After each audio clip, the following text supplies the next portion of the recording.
The departure. On April 1st, 2026, Torvey and I rolled out of Carolina Trace in St. Louis, North Carolina. We said our farewells to the family, hitched our 2025 Airstream Caravelle 16RB to the Ram 2500 Power Wagon, pointed the nose west. This was the beginning of a 6-month journey across the country. A reset, a challenge, and a chance to breathe again. Just me, Torvey, and the open map. The first roads. We took I-40 toward the Smokies, climbing into the mountains until we reached Soco Gap. From there, we joined a stretch of the Blue Ridge Parkway, a route we reconned ahead of time for bridge clearances. Not everyone did. We passed someone that learned the lesson the hard way, and it reminded me why preparation matters when you're towing your home behind you. Oconaluftee Visitor Center. Before reaching camp, we stopped at the Oconaluftee Visitor Center so Torvey could earn her Ranger badge for the Smokies. While we were on the Ranger station deck, she had a full stare down with a chicken. They locked eyes like two old rivals before this chicken strutted off, pretending it won. Inside, while I was talking with the ranger, a little boy tapped my arm, asked me if he could pet Torvey. I told him of course. He hugged her, she leaned into him, and they just connected. His father came over and told me his son was a special needs child and had a service dog of his own. I showed them the Bach Ranger program and the link to Torvey's collection.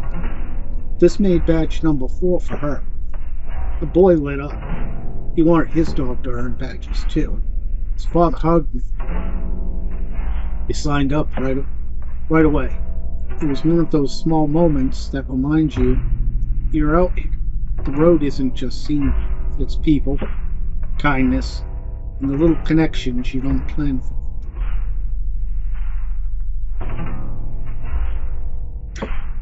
Smokemont Campground. We reached Smokemont Campground that afternoon.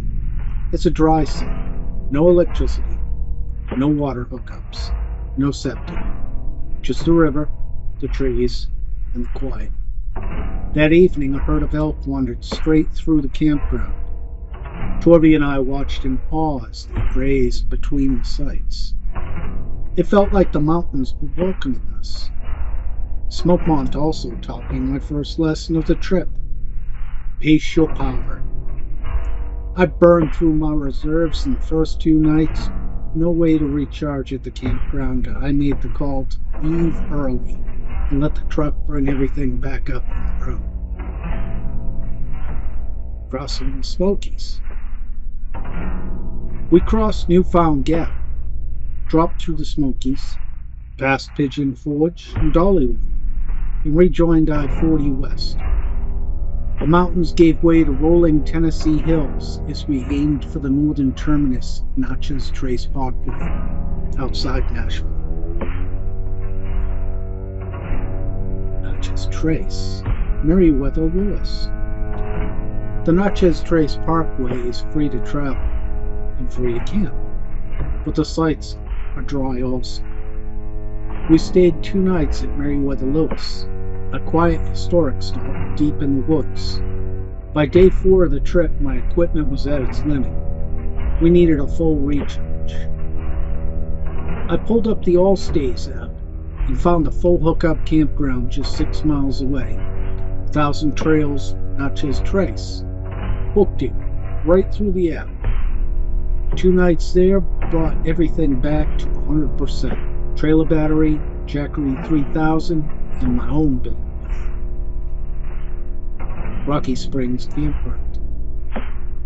Once we were topped off, we continued south on the trace to Rocky Springs Campground, another free dry site. Quiet, beautiful, full of history. We explored the creek bed, picked up a few ticks along the way, spent 2 nights soaking in the stillness. Crossing into Texas, Lake Livingston. From Rocky Springs, we made the long push to Lake Livingston Campground, Texas. This is where I applied for my Texas disabled veteran passport and was approved. Lifetime free.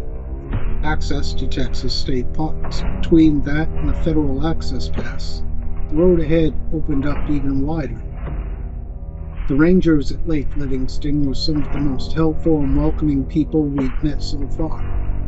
While I was setting up camp, I realized the site's circuit box had a short. Drove back to the ranger station to let them know. By the time I returned, less than 5 minutes later, 3 truckloads of maintenance workers were already at my site. They'd found corroded wiring, replaced the fuse boxes, rewired the post, and had everything fixed before I could even step out of the truck. Later that day, I was waiting on a farmer's dog shipment for Tovey.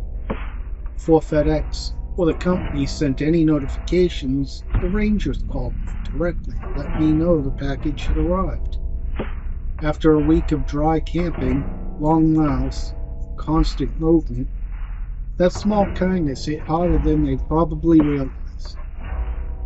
It felt good, like we'd landed somewhere that cared. Closing. That's where week 1 ends. Nearly 1,000 miles, 3 states, 3 dry camps, 1 recharge stop, and a whole lot of learning.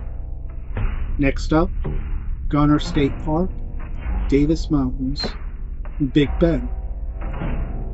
Thank you for being here with us. We'll see you in week 2.